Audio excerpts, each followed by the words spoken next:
So protests are popping up across D.C. after President Trump's move to federalize the police force in the nation's capital. And according to a crowd renting company, they've seen a massive surge in requests there this summer.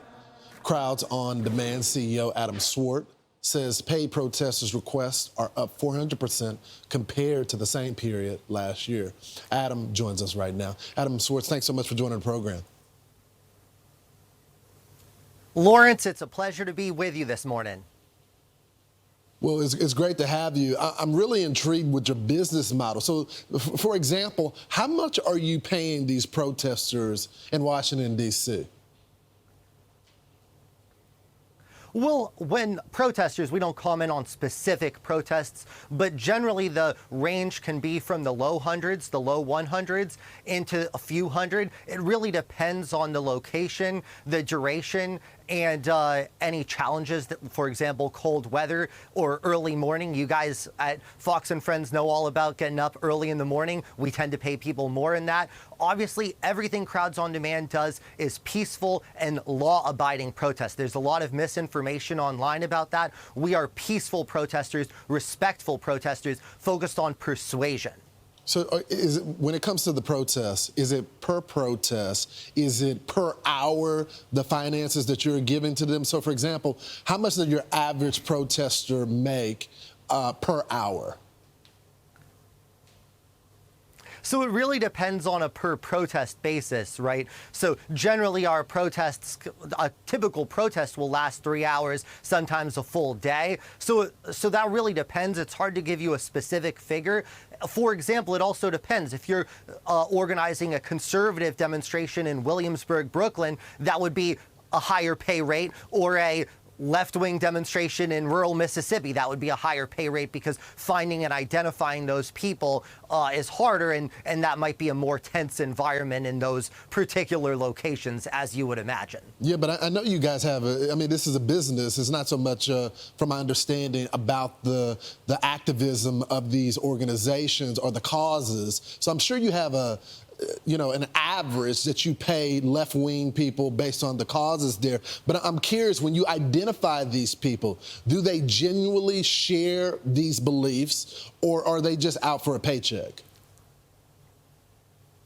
They genuinely share these beliefs, and I'll put it this way, right?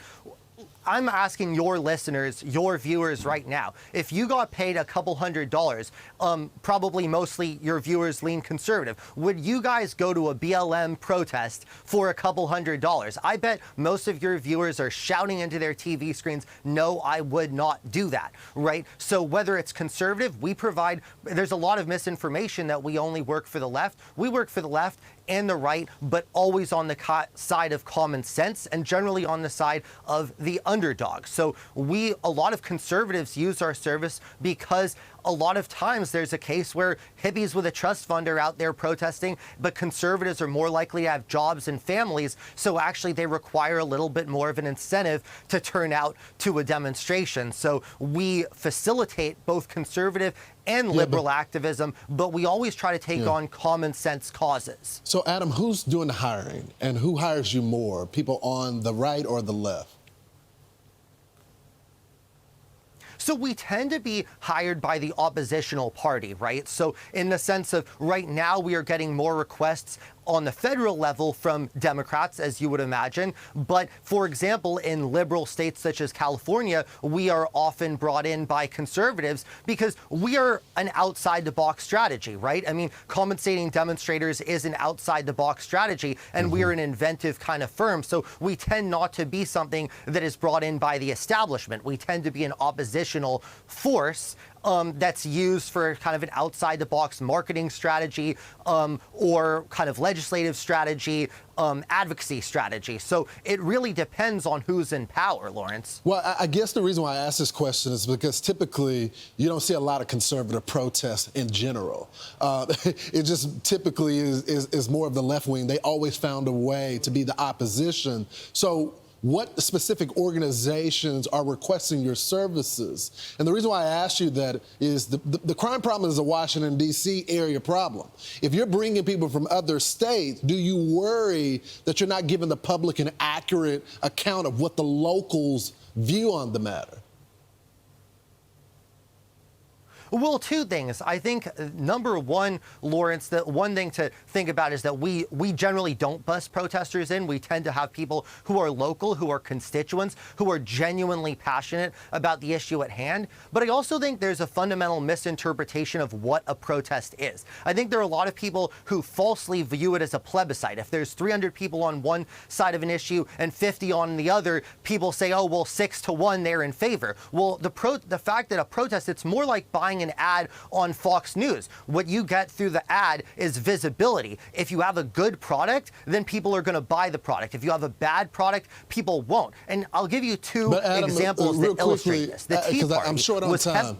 I remember the Tea Party. I was part of the Tea Party, and those were organic protests. I guess what I'm trying to get at, the Tea Party was moms, dads. They were heavily funded, Lawrence. They were heavily funded. But the people protesting were not paid to protest there. So what I'm asking you is there liberal campaigns paying for the liberal nonprofits? Like, who is cutting the check?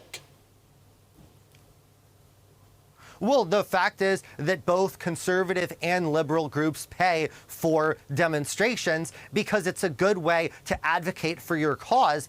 And that's a really important thing because what you do is conserve as a catalyst. So I'm sorry, I've asked the question like 3 times, so I'm trying to get specific of who. I understand liberals in there, but that encompasses so much. What organizations, what candidates are footing the bill? Well, probably most people that you are aware of are in some way compensating demonstrators, either through using our service or through paying their own people. For example, academic groups have fellows whose job it is to protest. A lot of people who are political campaign staffers on both sides. There are 15,000, Lawrence, staff in the House and Senate on both Republican and Democratic sides. Part of their job is actually attending these protests and rallies and press conferences that you guys cover. You know, they attend those kind of as background it's an people. Interesting business it's not model. exactly, I'm not the first person. Yeah, it's an interesting business model.